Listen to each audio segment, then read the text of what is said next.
ನೀವು ನೋಡಿ, ದೇವರಿದ್ದಾರ ದೇವರಿಲ್ವಾ ಇದೆಲ್ಲ ನಮ್ಮಲ್ಲಿ ಕ್ವಶನ್ ಬರೋದು ಯಾವಾಗ? ಗುರುಕುಲದಲ್ಲಿ ಏನು 64 ವಿದ್ಯೆ ಅಂತ ಹೇಳಿದ್ರೆ ಅದರಲ್ಲಿ ಯುದ್ಧ ವಿದ್ಯೆ ಬಂತು, ಬಾಡಿ ಬಿಲ್ಡಿಂಗ್, ಸ್ವಿಮ್ಮಿಂಗ್ ಮಾಡುದು, ಜೀವನಕ್ಕೆ ಏನೆಲ್ಲ ಬೇಕು ಎಲ್ಲ ಬಂತು ಅದ್ರಲ್ಲಿ. ನೀವು ಹೇಳಿದ್ರಲ್ವ ಈಗ ಬೇಸಿಕ್ ಬೇಕಲ್ವಾ ಅಂತ. ಬೇಸಿಕ್ ಅನ್ನ ಕಲಿಸ್ಲಿಕ್ಕೆ 15 ವರ್ಷ ಬೇಡಲ್ಲ. ಮನುಷ್ಯನ ದೇಹ ವರ್ಕ್ ಮಾಡುದು ಒಂದೇ ರೀತಿ, ಹಂಸ ಆಗ್ಲಿ ಪರಮಹಂಸ ಆಗ್ಲಿ, ಹೌದಲ್ವಾ? ಸನ್ಯಾಸಿಗಳಿಗೆ ಕೂಡ ನಿದ್ದೆ ಬರ್ತದೆ, ನಮ್ಗೆ ಕೂಡ ನಿದ್ದೆ ಬರ್ತದೆ ಅಂತ ಹೇಳಿದ್ರೆ ನಮ್ಮ ದೇಹದಲ್ಲಿ ಏನಾಗ್ತದೆ ಅವರ ದೇಹದಲ್ಲಿ ಕೂಡ ಅದೇ ಆಗ್ತದೆ ಅಲ್ವಾ?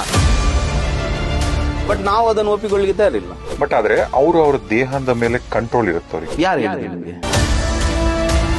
ಸನ್ಯಾಸ ನಾನು ಮಾತಾಡಿದ್ದು ದೊಡ್ಡ ದೊಡ್ಡ ಸನ್ಯಾಸಿಗಳ ಹತ್ರ ಮಾತಾಡಿದ ನಂತರ ನೀವು ತಿಳ್ಕೊಂಡದಾಗಿ ಯಾವುದನ್ನು ಸಾಮಾಜಿಕವಾಗಿ ಹೇಳ್ಬಾರ್ದು ಅಂತ ಉಂಟಾ ಅದನ್ನ ನಾನು ಒಳಗೆ ಇಟ್ಕೊಳ್ತೇನೆ, ಯಾರಿಗೆ ಗೊತ್ತಾಗಬಾರ್ದು ಅಂತ. ಆ ಒಳಗೆ ಇಟ್ಟ ಪಿಕ್ಚರ್ ಇದೆ ಅಲ್ವಾ, ಚಿತ್ರ ಏನಿದೆ ಅದು ಚಿತ್ರಗುಪ್ತ.